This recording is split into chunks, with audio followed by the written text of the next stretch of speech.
শুক্রবার জুমার দিন দুপুর 12টা থেকে 2টার মধ্যে এই ছোট্ট দোয়াটি কেউ যদি 11 বার পাঠ করে, এরপরে সে আল্লাহর কাছে যা চাইবে আল্লাহ পাক তাকে তাই দান করবে। আপনি জানলে অবাক হয়ে যাবেন। জুমার দিন হচ্ছে অত্যন্ত গুরুত্বপূর্ণ, যাকে হাদিসের ভাষ্য মতে সাইয়্যিদুল আইয়াম বলা হয়।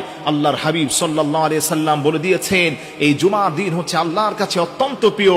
তার কারণ হলো এই জুমার দিনে আল্লাহ রাব্বুল আলামিন হযরত আদম আলাইহিস সালাতু ওয়াস সালামকে সৃষ্টি করেছেন। আদম আলাইহিস সালাতু ওয়াস সালামকে শুধু সৃষ্টি করে নাই, জান্নাত জাহান্নাম, একটি বর্ণনায় পাওয়া যায় গোটা কায়নাতকে আল্লাহ রাব্বুল আলামিন এই জুমার দিনে সৃষ্টি করেছেন। আল্লাহু আকবার পড়েন। এজন্য আমার প্রিয় ভাইরা, জুমার দিন আল্লাহর কাছে এত প্রিয়। আল্লাহর হাবিব বলেন, এই জুমার দিনে কেউ যদি বেশি বেশি আল্লাহর কাছে দোয়া করতে পারে, আল্লাহ ওই গোলামের দোয়াগুলোকে কবুল করেন। এবং স্পেশালি যদি কিছু দোয়া পড়ে, কিছু নাম নিয়ে দোয়া করে, আল্লাহ তৎক্ষণাৎ ওই দোয়াকে কবুল করে নেন। মনে রাখবেন, শুক্রবার জুমার দিন দুপুর 12টা থেকে 2টার মধ্যে আপনি যদি এই দোয়াটাকে 11 বার পড়বেন, আপনি পড়বেন, ইয়া রাহিমাল মাসাকিন, ইয়া রাহিমাল মাসাকিন, ইয়া রাহিমাল মাসাকিন। অত্যন্ত সহজ একটি দোয়া, সুন্দর একটি দোয়া, বেসিক একটি দোয়া।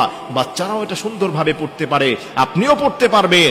আপনি 11 বার যদি আল্লাহর উপর ভরসা করে এটা পাঠ করতে পারেন, এরপরে আপনি আল্লাহর কাছে যা চাইবেন আল্লাহ পাক আপনাকে তাই দান করবেন। এই দোয়াটা পড়ার আগে অবশ্যই অবশ্যই আপনি নবী পাক সাল্লাল্লাহু আলাইহি ওয়াসাল্লামের উপর 3 বার যে কোনো দুরূদ শরীফ পড়িবেন। দুরূদ শরীফ হচ্ছে এমন আমল, যে দুরূদ শরীফটা পড়ার কারণে আল্লাহ রাব্বুল আলামিন ওই বান্দার গুনাহগুলোকে মাফ করে দেন, তার দোয়াগুলোকে কবুল করেন।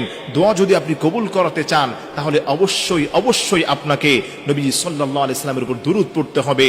যে যত বেশি নবীজির উপর দুরূদ পড়বে, আল্লাহ পাক তাকে তার দোয়া তত বেশি কবুল করে নেবেন। সুবহানাল্লাহ পড়েন।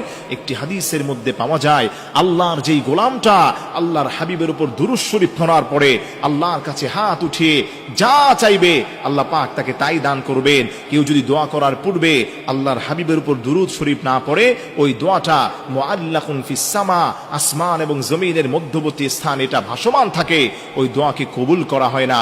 এজন্য আমার প্রিয় ভাইরা, আপনি যখনই শুক্রবার পাবেন, জুমার দিন দুপুর 12টা থেকে 2টার মধ্যে, অবশ্যই আপনি প্রথমে আল্লাহর হাবিব সাল্লাল্লাহু আলাইহি সাল্লামের উপর 3 বার দুরূদ শরীফ পড়বেন। দুরূদ ইব্রাহিম পড়তে পারেন, সাল্লাল্লাহু আলাইহি ওয়াসাল্লাম এই দুরূদটাও আপনি পড়তে পারেন। এরপরে হাতে গুনে গুনে আপনি 11 বার পড়বেন, ইয়া রাহিমাল মাসা।